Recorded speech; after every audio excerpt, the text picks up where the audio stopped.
d'une bananeraie où, depuis 1972, on a utilisé un pesticide organochloré, le chlordécone. C'est une catastrophe écologique, mais également une catastrophe sanitaire, puisque 92% de la population actuellement contient du chlordécone dans son sang. L'avocat martiniquais Louis Boutrin a été le premier à dénoncer cet empoisonnement. Dès 2007, il alerte sur l'utilisation de ce pesticide ultra toxique pour l'homme. L'eau desservie pendant des décennies était gorgée de chlordécone. L'alimentation était contaminée. Voilà ce qui s'est passé. En 1976, des études américaines ont révélé la dangerosité du produit pour l'homme et son utilisation a été immédiatement interdite. Mais il faudra attendre 1993 pour qu'il soit supprimé des champs de bananes antillais. Ce laisser-faire aurait aujourd'hui de graves conséquences sur la population.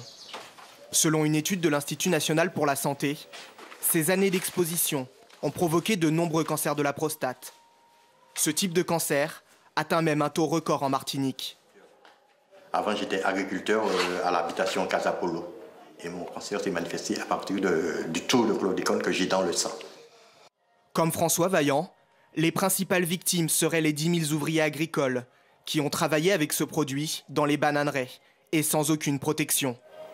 On ne dit pas que ce sont des choses graves. Nous savons que c'est un poison. Il faudrait prendre des précautions. Mais vous savez, le patronat ne dit jamais ce qu'il y a, quoi. Plusieurs associations de défense des agriculteurs ont déposé des plaintes contre X pour empoisonnement et mise en danger de la vie d'autrui. À l'heure actuelle, aucune de ces plaintes n'a abouti.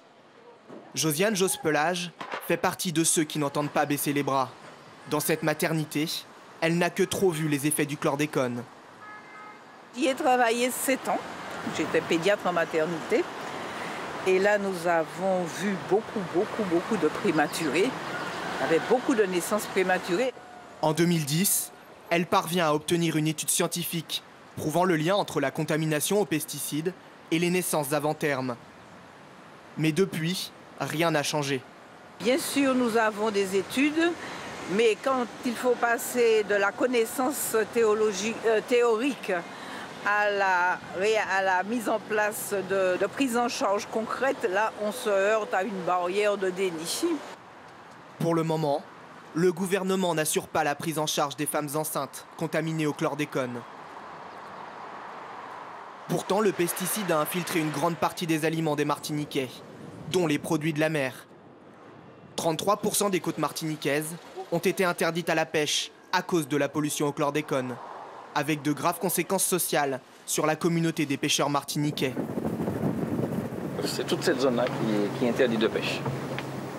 Beaucoup d'anciens qui sont partis en dépression, beaucoup de jeunes qui n'ont pas pu diversifier leur activité, et puis beaucoup de catastrophes, parce qu'il y a un contexte familial autour. Donc lorsqu'il y a eu des accompagnements, c'était tellement minable comme accompagnement que les gens n'ont pas pu continuer leur métier correctement.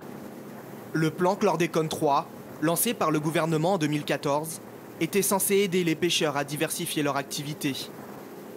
Mais les 1,5 million d'euros alloués par l'État n'ont pu aider que 50 pêcheurs dans le besoin sur les 506 recensés.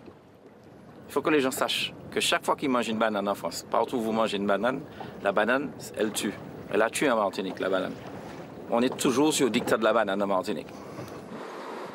Il n'existe pour le moment aucune méthode efficace pour se débarrasser du chlordécone.